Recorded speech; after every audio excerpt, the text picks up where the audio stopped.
quoi, des blessés qui sont annoncés. La situation a été tendue hier au niveau donc de Ngor. Il paraît que le président de la République a reçu justement une délégation de Ngor et on a discuté. Est-ce que Birahim Touré, comme on l'a dit depuis hier, est-ce que ce n'est pas médecin après la mort par rapport à cette situation qui sévit encore? Merci.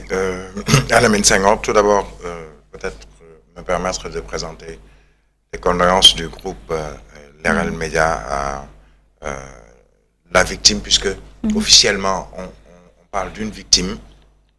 Et selon un communiqué du ministère de l'Intérieur, on parle de la découverte d'un corps sans vie d'une fille sur la plage derrière l'hôtel Ngor Diarama de Dakar. Et selon les informations, en tout cas officielles, du ministère de l'Intérieur, il s'agit d'une adolescente, une jeune fille âgée à peine de 15 ans et qui présente une blessure à la tête. Elle a été ramenée sur la plage, je lis toujours le communiqué du ministère de l'Intérieur, par les vagues et aurait, donc en conditionnel, été mortellement touchée dans l'eau, probablement par l'hélice d'une pirogue. Alors, c'est ce que dit le ministère de l'Intérieur et qui ajoute quand même qu'il y a d'autres informations qui pourraient être disponibles et seront portées à la connaissance du public. Alors, j'ai vu dans d'autres parutions dans les journaux qu'il y a eu 2 morts, en tout cas selon des responsables de Ngor, et cela est très dommage. Dommage dans la mesure où, vous parlez tout à l'heure de médecins après la mort, c'est une situation qui dure depuis déjà plusieurs semaines. Qu'est-ce qui est à l'origine un terrain de 6000 m², 6 hectares? Un terrain dont la distribution de certaines parcelles pose problème et surtout n'a pas eu l'assentiment ni des populations de Ngor et ni même du maire de Ngor, qui, je le rappelle, est un village lébou.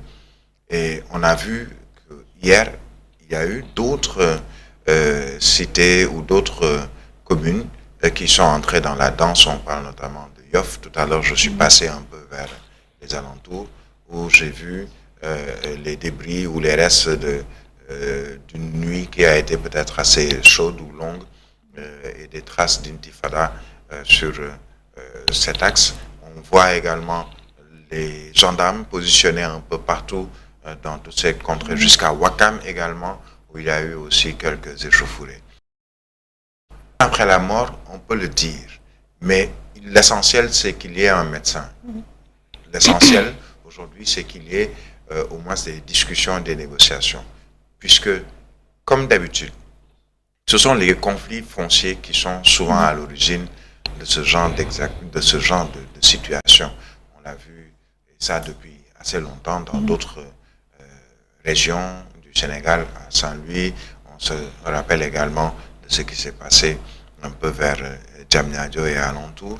Et malheureusement, quand on dénombre des victimes, à savoir des morts d'hommes, en plus des blessés, puisqu'il y a eu également beaucoup de blessés, il y a des images que j'ai reçues de certains groupes WhatsApp, que j'ai vues dans certains groupes WhatsApp, où ce sont des blessures assez profondes sur le plan physique, mais également des blessures qui restent au plan psychologique pour les populations. Alors, le président a reçu jusque tardivement des dignitaires de la commune de Ngor ou du village de Ngor. Est-ce qu'aujourd'hui, malgré les décisions qui sont sorties de cette audience, malgré les efforts qui sont faits, et surtout durant cette audience où on parle de scinder le terrain, 3000 m² ou 3 hectares qui seront attribués à la maréchaussée, donc à la gendarmerie, en plus de la construction d'un lycée et d'autres commerces, entre autres. Est-ce qu'il ne faut pas tout simplement arrêter tous ces projets?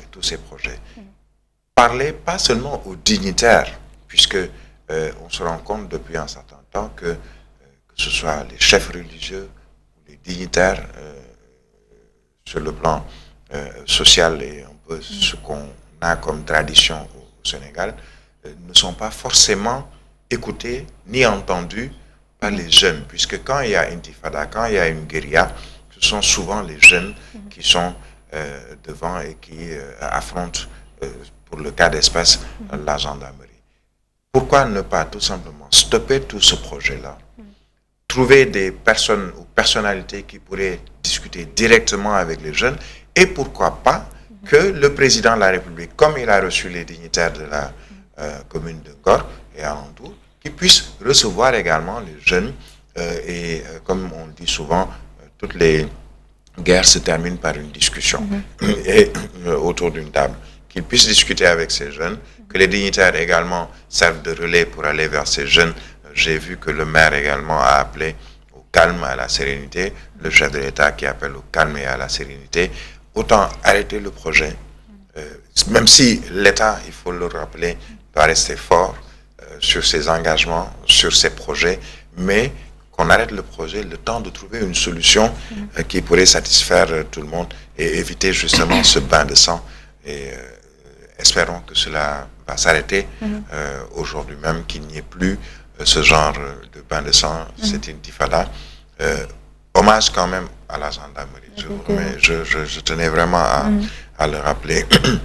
Les forces de défense et de sécurité qui, depuis déjà plusieurs mois, sont sur certains axes dans Dakar ou devant certains commerces ou autres pour assurer la sécurité des populations, mais également des commerces et des commerçants, des gendarmes qui peut-être ont jeté des grenades lacrymogènes sur des frères ou des cousins ou des sœurs ou des enfants même, c'est-à-dire qui, puisqu'on le dit souvent, comme on le dit en Wolof, Sénégal n'y peut pas beaucoup. Donc, c'est un hommage peut-être à ces gendarmes. Je sais qu'il y a ce qu'on appelle une raison gardée par rapport à la gestion de ce genre de manifestation.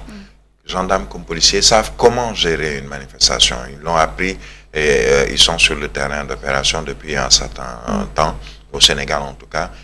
On ne doute pas de leur professionnalisme, même si quelquefois, comme dans toute corporation, il y a quelquefois des oraux ou des personnes qui agissent d'une manière peut-être peu orthodoxe, mais de manière générale, ce n'est pas le cas plutôt pour la gendarmerie, pour la police et les différents démembrements des forces de défense et de sécurité.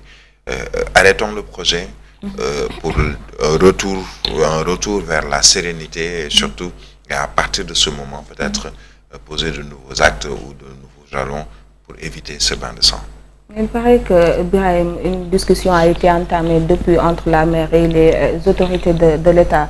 Alors pourquoi attendre des morts pour prendre ces mesures exactement? Parce qu'il y a eu mort d'homme.